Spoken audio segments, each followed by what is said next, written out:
சிலவற்றை நாம் ஒழிக்கத்தான் வேண்டும், எதிர்க்க முடியாது. கொசு, டெங்கு காய்ச்சல், மலேரியா, கொரோனா இதையெல்லாம் நம்ம எதிர்க்கக்கூடாது, ஒழித்து கட்ட வேண்டும். அப்படிதான் இந்த சனாதனம். சனாதனம் என்பதை எதிர்ப்பதை விட ஒழிப்பதே நாம் செய்ய வேண்டிய முதல் காரியமாகும். அதேபோல் பாரத பிரதமர் இவர்தான் என்று பிஜேபி வேட்பாளராக அறிவித்திருக்கிறது மோடி. அவரை பற்றி ஏன் விமர்சிக்க தயங்குகிறீர்கள்? என்ன காரணம்? ஒரே காரணம், ஏற்கனவே குஜராத்தில் மோடி முதலமைச்சராக பதவியேற்ற நேரத்தில் நீங்கள் சென்று வாழ்த்தினீர்கள். அதேபோல் நீங்கள் முதலமைச்சராக தமிழகத்தில் பதவியேற்ற போது அவரும் வந்து வாழ்த்தினார்.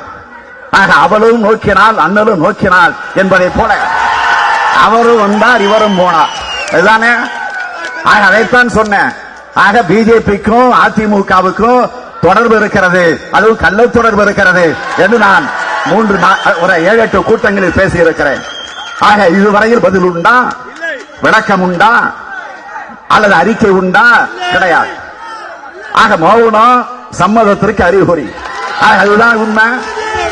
இப்படி கட்டியிருந்தா, பூம்பா கட்டியிருந்தா அது மசூதி, உயரமா கட்டியிருந்தா அது தேவாலயம், நிறைய அசிங்கமான பொம்மைகள் எல்லாம் இருந்தால் அது கோவில், நிறைய அசிங்கமான பொம்மைகள் எல்லாம் இருந்தால் அது கோவில்.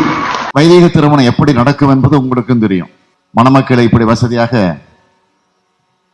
ஒரு நாற்காலியை போட்டு அதில் உட்கார வைத்து திருமணம் நடக்காது. தரையிலே உட்கார வச்சு அந்த மணமக்களுக்கு பக்கத்தில் புரோகிதரோ ஐயரையோ அங்கே உட்கார்ந்து கொண்டு அந்த திருமணத்தை அவர் நடத்தி வைப்பார்.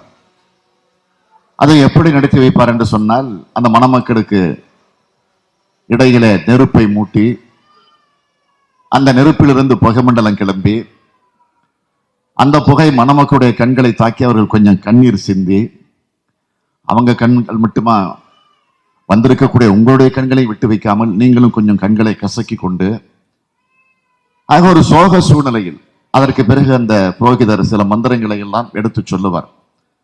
கிண்ணறரை கூப்பிடுவார், கிம்புருடரை கூப்பிடுவார், தேவர்களை கூப்பிடுவார். 30-38 கோடி தேவர்களை அழைத்து இஷ்டாவதாரத்தை கூப்பிட்டு சில எக்ஸ்ட்ரா அவதாரங்களையும் கூப்பிட்டு அந்த திருமணத்தை நடத்தி வைப்பார். அவர் என்ன சொல்லுகிறார்?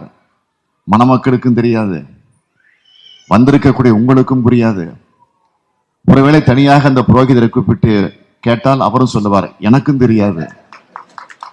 ஆனால் அதனுடைய உள் அர்த்தத்தை கொஞ்சம் நினைச்சு பார்த்தீங்கன்னா நம்முடைய உடம்பெல்லாம் நடுங்கும்.